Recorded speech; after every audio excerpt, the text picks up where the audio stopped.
Hello guys, welcome to Physics Hub. My name is Science Surifi and today in this video what we are going to do, something very special. So we are going to predict the CSR NET June 2021 examination cutoff for physical science category. So before I start the process of the calculation, let me tell you briefly about myself. My name is Science Surifi, as you already know, and I have a teaching experience of more than 4 years, and I have cracked this CSR NET exam with JRF with all India rank 95 few years back, and I am also teaching from the last 4 years this CSR NET, and you must be watching my videos on this channel Physics Hub. So a lot of videos are there which I am uploading maybe more than 4 years. So today I am going to give you the possible cutoffs for JRF and LS category as well.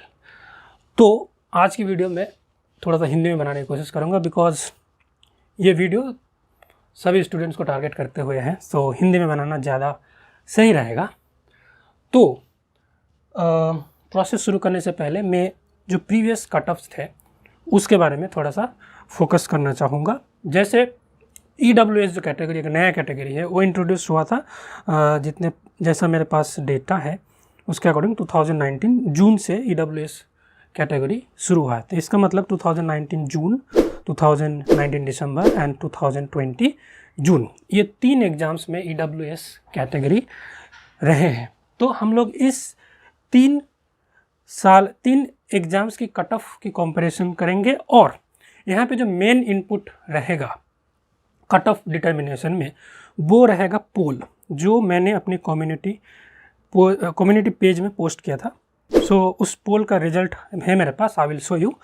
But उस poll के result पे जाने से पहले मैं जो ये बाकी 3 जो नेट एग्ज़ाम हुए हैं, जैसे 2020 जून, फिर 2019 दिसंबर और 2019 जून, ये 3 एग्ज़ाम्स में कैसे कैसे कट ऑफ्स रहे हैं डिफरेंट कैटेगरीज में, फिजिकल साइंस में ऑब्वियसली.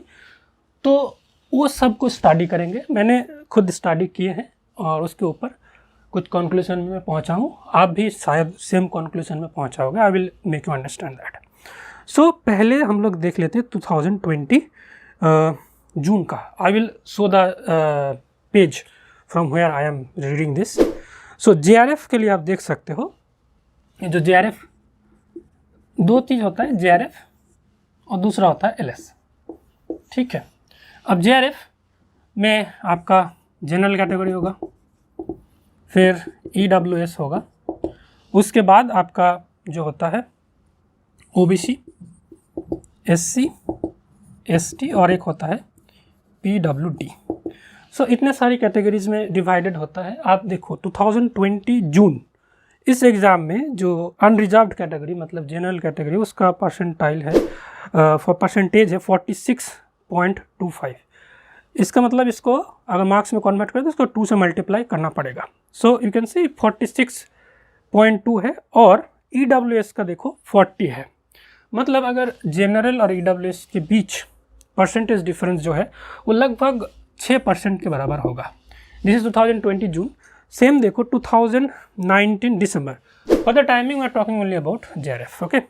2019 दिसंबर में देखो 51% एंड 44.9%, लगभग 6% ही होगा. आप देखना 2019 जून में देखो 39.06, 33.13, सो लगभग 6%. और अभी देखते हैं EWS और OBC के बीच कितना परसेंटेज डिफरेंस है. 2020 जून में देखो 40.688 और 39.68, लगभग 1%. और 2019 दिसंबर में 44.94, 44.38, यहाँ पे थोड़ा सा डिफरेंस कम है. बट जब 2019 जून में कंसिडर करोगे तो 33.13, 33.31, सो लगभग डिफरेंस है ही नहीं. तो अगर मैक्स टू मैक्स हम ले सकते हैं 1% का डिफरेंस आ सकते हैं बिटवीन EWS एंड OBC. अब SC के बारे में बात करते हैं. SC के बारे में देखो 2020 जून में SC का आया है 31 और OBC और SC के बीच डिफरेंस लगभग 8% है. और ओबीसी और एससी के बीच 2019 दिसंबर में देखो 44 से 33, सो लगभग ये भी बहुत ज़्यादा है, 10% से ऊपर है। और 2019 जून में ओबीसी और एससी के बीच डिफरेंस है अराउंड 5% है। ओके ना। तो इसमें जो है हम लोग एससी कैटेगरीज के लिए इस बार आप लोगों सबको पता है कि जो पेपर है बहुत ही टफ आया है। और एक चीज़ मैं यहाँ पे ऐड करना चाहता हूँ कि एक बेंच मार्क होता है, क्योंकि एक क्वालिटी मेंटेन करने के लिए एक सर्टेन परसेंटेज के नीचे आप किसी भी कैटेगरी के हो, उससे नीचे आप मार्क्स नहीं ला सकते। तो एससी एसटी कैटेगरी के लिए, जो ओबीसी कैटेगरी के लिए अराउंड 33% होता है। ठीक है, तो जब परसेंटेज ज़्यादा होगा तब ज़्यादा होगा, बट इस बार ओबीसी के लिए खुद परसेंटेज बहुत कम आने वाले हैं। तो एससी के केस में मेरे अकॉर्डिंग अराउंड 55 to 58, अराउंड 26% से लेके आप लगा सकते हो 26% to 27% ऐसा कुछ होगा। और एसटी एंड पीडब्ल्यूडी ये दोनों कैटेगरी के लिए बेंच मार्क जो है 25 है। सो इससे नीचे नहीं होगा, इससे ऊपर भी होना नहीं चाहिए। 25% मतलब 50-50, इन दोनों का तो फिक्स्ड है। अब देखो एलएस के बारे में चलते हैं। एलएस कैटेगरी देखो 2020 जून में अनरिजर्व के लिए 41.625, फिर 36.61, अराउंड 4% का डिफरेंस। फिर 2019 दिसंबर में देखो 45 to 40, around 4-5%। Then lectureship 35 to 30, मतलब 2-3% का डिफरेंस है। सो अकॉर्डिंग टू मी यहाँ पे जेआरएफ के लिए ईडब्ल्यूएस की जो आपका परसेंटेज है सेम परसेंटेज यहाँ पे होगा एलएस में। ठीक है ना, मतलब ये जनरल का, यहाँ पे जो जनरल की कट ऑफ होगी वो जो जेआरएफ में ईडब्ल्यूएस में जितना जेआरएफ में मिलता है यहाँ पे जनरल का वही होगा। ठीक है, और यहाँ पे जो ओबीसी का है वो हो जाएगा यहाँ का ईडब्ल्यूएस। ठीक है, और ओबीसी एंड ईडब्ल्यूएस यहाँ पे उतना ज़्यादा डिफरेंस नहीं रहेगा, इसमें जितना ओबीसी में है लगभग उतना ही काइंड ऑफ हो जाएगा। ठीक है, और एससी एसटी के मार्क्स में कोई डिफरेंस नहीं रहेगा। यहाँ पे भी ये भी अराउंड आपका 25% हो जाएगा, ये भी 25% हो जाएगा, ये भी 25% हो जाएगा, क्योंकि इसके नीचे पॉसिबल नहीं है। That is the bench mark, minimum इतना लाना ही है। आपका अगर कैंडिडेट नहीं मिलता है फिर भी इतना तो एससी एसटी पीडब्ल्यूडी कैटेगरी के लिए इतना होना ही चाहिए। अब देखते हैं पोल रिजल्ट। तो पहले इसको रब कर देते हैं, इसके बाद हम लोग पोल रिजल्ट को देखते हैं। सो आप इस स्क्रीनशॉट में आप पोल रिजल्ट्स देख सकते हो। तो यहाँ पे लगभग 158 लोगों ने वोट दिया। ये काइंड ऑफ एग्जिट पोल की जैसा है। आपका रियल इलेक्शन रिजल्ट से पहले एक एग्जिट पोल कंडक्ट कराया जाता है, तो वहाँ पे जैसे एक छोटा सा सैंपल ले आ जाता है, उसके हिसाब से वो उसको मल्टीप्लाई करा जाता है। Basically this is kind of some statistics. तो एक लो सैंपल पे कोई भी आप आउटपुट निकाल सकते हो, उसको आप बस जनरलाइज कर सकते हो to the bigger number of like inputs. So यहाँ पे देख सकते हो 158 वोट्स में से लगभग 72 + 12 अराउंड 84% जो है वो 80 के नीचे है। 5% लोगों ने 81 to 90 के बीच, 81 to 90 के बीच कुछ भी नंबर हो सकता है, 82, 83, 84, ये जो नंबर है ये स्कोर मतलब आंसर की से मिलाने के बाद ये आया है। तो 80 से 90 के बीच कुछ भी नंबर हो सकता है लगभग। तो मैं एक इनपुट यहाँ से लेता हूँ 80 to 90 के बीच। तो मैंने क्वेश्चन पेपर भी देखा है। Question paper like it's not, we should not use the term difficult, but it is unconventional, means you were not ready for the examination and lot of other things are there, some factors are there. So मोटे मोटे तौर पे ये हमारा होगा 2022 basically net exam. And actual इसका नाम जो है आप लोगों को साथ पता होगा, this is 2021 June exam actually according to NTA, but ये 2022 में हुआ था। सो we are now going to predict the cutoff, expected cutoff. So I'll be giving you for JRF as well as for LS. I'll be giving you category wise. Just remember the previous analysis which I have shown you. Just keep in mind. So we'll have general, then EWS, OBC, SC, ST and PWD. These many categories are there. According to me, unreserved or general category will lie between 82 to 85. I don't think इससे ज़्यादा जाएगा, इससे कम हो सकता है, but इससे ज़्यादा जाने के चांस बहुत ही कम है। EWS के लिए मेरे हिसाब से रहेगा ये 70 to 72, इसके बीच रहेगा कट ऑफ। और OBC के लिए अराउंड ज़्यादा डिफरेंस नहीं रहेगा आपका OBC और EWS में, अराउंड 68 to 70। और SC ST के लिए अराउंड 55 to मे बी 58 और ST के लिए 50, PW में 50 and it is like 95% confirm ST and PWD से 50 के ऊपर नहीं जाएगा और 50 के नीचे भी नहीं आएगा, that is no unknown. SC का 50 भी आ सकता है, SC ST PWD 50 तक जा सकता है। And as you know, as per the bench mark ST PWD यहाँ पे 50 होगा, यहाँ पे भी 50 होगा। This is not percentage, this is marks. Percentage will be by 2। अब परसेंटेज के बारे में नहीं बात कर रहे, परसेंटेज आप 2 से डिवाइड करके निकाल सकते हो। SC ST के लिए मेरे हिसाब से ये 50 ही रहेगा। और यहाँ पे OBC के लिए जो इतना हो जाएगा वो लगभग आपका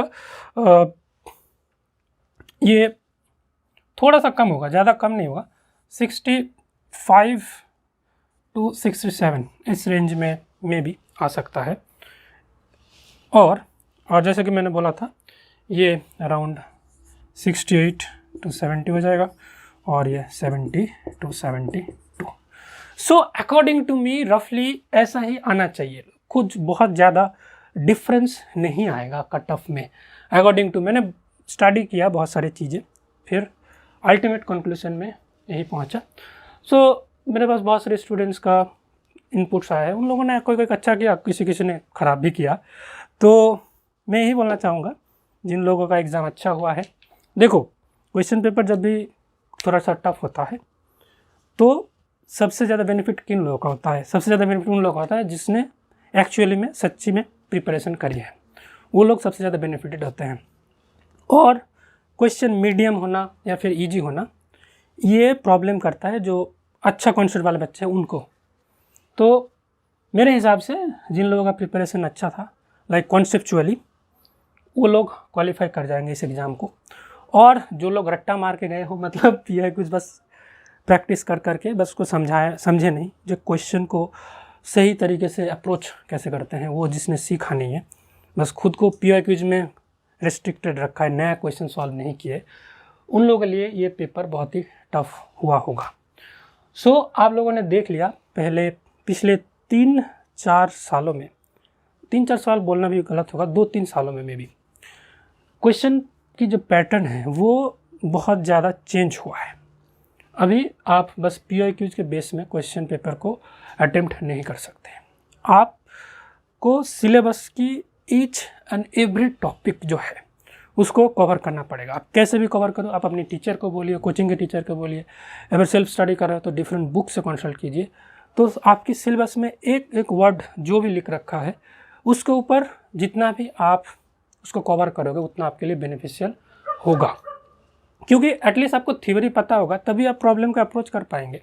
और बहुत सारे प्रॉब्लम्स ऐसे जो एप्लीकेशन ओरिएंटेड है, तो आपको अगर उस चीज़ के बारे में कॉन्सेप्ट नहीं होगा तो वो सब एप्लीकेशन ओरिएंटेड प्रॉब्लम आप अप्रोच नहीं कर पाओगे। अब देखो CSR NET exam is quite different from GATE exam.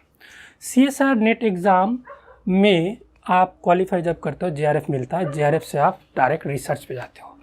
तो पार्ट C जो होता है, पार्ट C में आपका वही रिसर्च एप्टीट्यूड, आपके अंदर वो रिसर्च वाला एटीट्यूड है या नहीं ये चेक करा जाता है। तो ऑब्वियसली पार्ट C हमेशा ही टफ रहता है। और अभी हाल ही में वो थोड़ा ज़्यादा टफ हो गया है, क्योंकि जो रिपीटेटिव टाइप ऑफ प्रॉब्लम्स आते हैं वो नहीं आ रहे हैं। तो आपको आपका एटीट्यूड उसी हिसाब से बिल्डअप करना होगा। एक चीज़ आप लोगों ने ध्यान देखा, जो मतलब मैं जस्ट एग्जांपल दे रहा हूँ, ऑफ एग्जांपल, जो IAS बनते हैं उनका देखिएगा तो शुरू से ही उनका जो बिल्डअप होता है वो उसका एटीट्यूड होता है, उसी टाइप का होता है।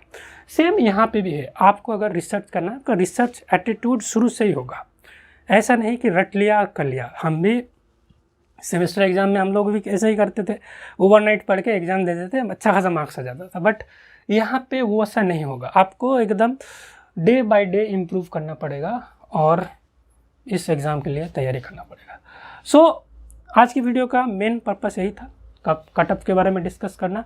देखो ये कट ऑफ बस मेरा पर्सनल ओपिनियन है, the real cut off may vary, but I am not expecting कि इतना ज़्यादा वैरी करेगा।